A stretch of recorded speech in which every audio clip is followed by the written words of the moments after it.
বিসমিল্লাহির রহমানির রহিম। Hello viewers, আজকে ভিডিও টিউটোরিয়ালে সবাইকে স্বাগতম জানাচ্ছি। আজকে আমরা কনভার্সনের কন্টেন্টের পরেই আমরা যে ভিডিওটা নিয়ে আলোচনা করছি, ডেসিমেল থেকে কীভাবে বাইনারিতে যাওয়া যায়, ডেসিমেল থেকে কীভাবে অক্টালে যাওয়া যায়, ডেসিমেল থেকে কীভাবে হেক্সা যাওয়া যায়। তো সুবিধার জন্য আমি ধারাবাহিক প্রথমে আলোচনা করবো ডেসিমেল থেকে বাইনারিটা, তারপর ডেসিমেলের সংখ্যা থাকবে, তারপর কীভাবে অক্টালে যাওয়া যায়, তারপরে আলোচনা করবো ডেসিমেল থেকে হেক্সা। তো আজকের আমার আলোচনা ডেসিমেল থেকে বাইনারি।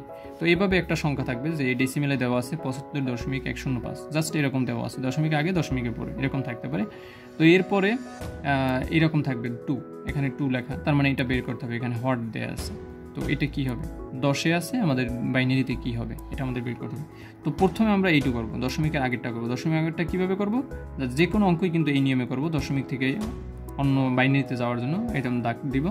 দাগ দেওয়ার পর আমরা 2 দিয়ে এটা ক্যালকুলেটার ভাগ করবো, কতবার যায় আমরা এখানে পাবো, 37 দুগুণে 74। ক্যালকুলেটার যদি আমরা উঠাই 75 ভাগ 2 দিই, তাহলে মনে হয় সামথিং 37 পয়েন্ট সামথিং কিছু একটা পাবো। তার মানে দশমিকের পর যেটা ওটা বাদ দিয়ে দেবো, তাহলে আগেরটা নিব। 37 দিয়ে 2 আবার গুণ দিব, বড় সংখ্যা হলে আমাদের তো প্রবলেম হইতে পারে। 37 দিয়ে আবার গুণ দিব, তাহলে এখানে 37 দুগুণে কত হয়, 74। 75 আমাদের কিন্তু হয় না, 75 হতে আমাদের 1 দরকার, সেই একটা কিন্তু আমরা এখানে রেখে দিব।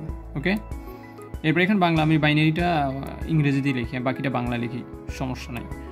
এরপরে আবার 2 দিয়ে করব, যেহেতু আমরা বাইনারিতে যাচ্ছি তাই সবসময় 2 দিয়ে আমাদের করতে হবে। 2 দিয়ে করলে আমাদের এখানে আছে 37কে আমরা কততে করতে পারি, 18। ওকে, 18 দুগুণে 36 এটা আসে, 36 আসলে বাকি থাকে কত, 18 দুগুণে 36, যেহেতু আমাদের 1 থাকে বাকি, 37 হইতে 1 লাগে, তাহলে এখানে সেই একটা এখানে হবে। এরপর আবার 2 দিয়া, এবার 9 দুগুণে 18, 9 আর 2 গুণ করলে 18, অলরেডি কিন্তু মিলে যায়, মিলে গেলে এখানে হবে 0।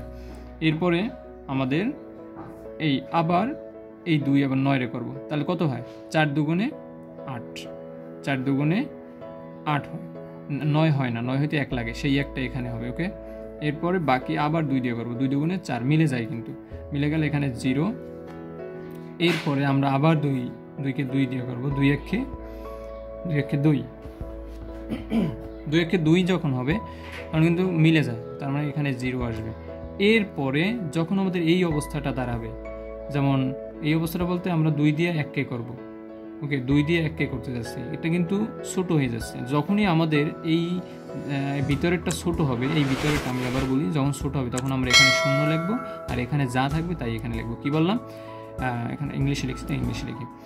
এখানে যখনই ভিতরেরটা ছোট হবে, ভিতরেরটা ছোট হলে তখন এই পাশেটা যদি বড় থাকে তখন কিন্তু আমরা এখানে 0 লিখবো। ওকে, 0 লিখবো, আর এখানে যা থাকবে এইটা এখানে লিখবো। এখানে সমস্যা, এখানে কিন্তু বাংলা এক আর এখানে ইংলিশে এক, সমস্যা নাই, আমরা বুঝে নেব। তো এখানে 2 একে 2 আর 0 গুণ করলে 0 হয়, তো এই একটা কিন্তু এখানে থাকে, তো এটা মনে রাখবো। আর আমরা যখন করবো সম্পূর্ণ ইংলিশ চাইলে ইংলিশে লিখবো, বাংলা চাইলে বাংলায় লিখবো। ওকে, তাহলে এই আমাদের কাজ কিন্তু শেষ। যখন এখানে 0 হয়ে যাবে লাস্টে, তখন আমাদের আর কাজ নেই, এখানে কাজ নিয়ে ধাপের এটা। তো এটা হচ্ছে এরকম তীর দিয়ে আমরা বুঝিয়ে দেব যে এটা হচ্ছে নিচেরটা হচ্ছে MSB আর এটা হচ্ছে LSB। ওকে, তো এখানে MSB মানে মোস্ট সিগনিফিকেন্ট ভ্যালু, এটা আমরা মনে রাখতে পারি। MSB এর ফুল মিনিং মোস্ট সিগনিফিকেন্ট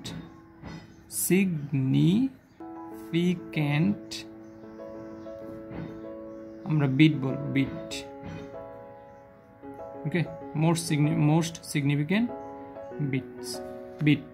আর LSB হবে লেস্ট, LEAST, লেস্ট, সবচেয়ে গুরুত্বপূর্ণ যে বিট আর সবচেয়ে কম, লেস্ট। ওই সিগনিফিকেন্ট বানান এখানে হবে সিগনিফিকেন্ট, তারপর হবে বিট, জাস্ট সিগনিফিকেন্ট বিট। তাই MSB LSB শিখলাম। MSB LSB আরেকটু এখানে বলি যে আমাদের 1 0 1 এরকম যদি আমাদের কোনো সংখ্যা হয়, তাহলে এটাকে বলবো আমরা, এই যে এই পাশে যে সংখ্যাটা আমাদের থাকবে সেটাকে বলবো আমরা মোস্ট সিগনিফিকেন্ট। ওকে, আর এই পাশে যেগুলো থাকবে সেটাকে আমরা বলবো লেস সিগনিফিকেন্ট, কারণ এগুলো একক, এটা দশক, এটা শতক, এই যতই এই পাশে আসবে ততদিন কিন্তু দাম বেশি ডিমান্ডেবল হবে, তত বড় সংখ্যা হবে। এককের ঘরের থেকে এই দশকের ঘর বা শতকের ঘর, সহস্রের ঘর অবশ্যই বড়, সেক্ষেত্রে এটা মোস্ট সিগনিফিকেন্ট, আর এটা হবে লেস্ট সিগনিফিকেন্ট। আমরা যে লাস্টে লিখেছি লেস্ট সিগনিফিকেন্ট, এটা হবে। তো যাই হোক, এরপরে এই MSB LSB একটু লেখার পরে, এটা কিন্তু এই অঙ্কের অংশ না, এটা বুঝতে পারছিলাম। তো MSB LSB লেখার পরে আমরা লিখবো কি, যে এই 75কে লিখবো, আর এখানে যেহেতু 75 ছিল 10-এ, এটা লিখবো, আর এখানে লিখবো এই নিচ থেকে শুরু করবো 1 0 0 1 0 0, তারপর 1 0 1 1, নিচ থেকে উপরের দিকে উঠবো 1 0 1 1। ওকে, জাস্ট এতটুকু আমাদের কাজ শেষ। এরপর আমাদের থাকে প্রথম অংশের কাজ কিন্তু আমাদের শেষ, এইটুকু জাস্ট এই নিয়মে করবো, যত বড় সংখ্যা হোক না কেন, যাই হোক না কেন। এরপর আমাদের পরেরটু কাজ 0.105, 0.105, 0.105কে যদি আমরা করি, যেহেতু আমরা বাইনারিতে যাব তাহলে আমরা 2 দিয়ে গুণ করব। ওকে, 2 দিয়ে গুণ করলে আমাদের এখানে কত আসে 0.105, একে যদি আমরা গুণ করি তাহলে আসে 0.21। ওকে, আমরা চাইলে কিন্তু ক্যালকুলেটর আমরা করে দেখতে পারি, যদি কারোর সমস্যা হয় তো ক্যালকুলেটর আমরা করে দেখতে পারি যে এরকম প্রথমে উঠাবো পয়েন্ট সহকারে, কিন্তু 0.105 দেখাচ্ছি কারণ এই কারণে অনেকে ক্যালকুলেটর ইজিলি করতে পারবে, গুণ 2। ওকে, এখানে আমরা লিখবো, এখানে দেখা যাচ্ছে 0.21 যেটা হয়।